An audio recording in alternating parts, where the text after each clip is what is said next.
This is Jahmal Kennedy standing by with Paul Finebaum of ESPN and SEC Network. Paul, wrapping up SEC Media Days here, but obviously Alabama and Auburn, the big talkers for us from our area. Obviously the quarterback battle is something that Alabama's looking at, but other than that, what could be another challenge that this team is looking to solve for this year? Yeah, I think just Alabama in many ways is fighting for survival, and I don't mean that in trying to have a winning season. I mean getting to the playoffs. Now, Alabama is judged by whether they win the national championship or not, and we'll find out in a couple of minutes whether they're the pick to win the West. And I mean, I've been coming to this thing every day that Nick Saban has been the coach, and this year is different. So I think Saban has to figure that out. He's always going to get the benefit of the doubt, and he should. But if you don't know your quarterback on July 20th, that may sound early to fans, but it really isn't early because these guys are out there practicing every day, and we just don't know what they're going to look like in a real game. Is there pressure on Alabama, you think, to maybe try to keep up, I guess, with Georgia? Sure. Is Georgia maybe necessarily becoming the new standard for the conference?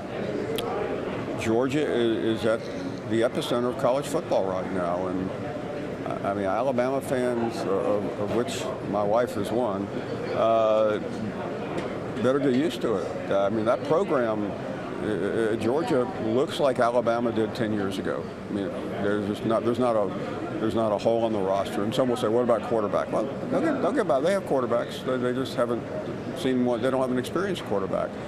And it's a critical point for whether Alabama will remain at the 1 or 2 level in college football. Is it critical for Nick Saban? No. I mean, Nick Saban could go 0-12 this year, and he still has 7 national championships.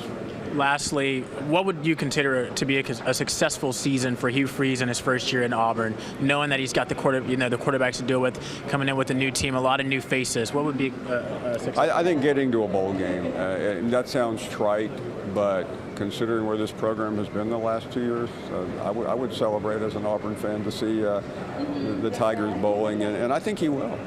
Hugh Freeze is a superb coach. And Harsin was a very good coach, but he was a terrible head coach at Auburn. He didn't understand the program, the SEC, the state. You have to recruit 24 hours a day, and Auburn is in great shape. Paul, thanks so much for your time. I appreciate it.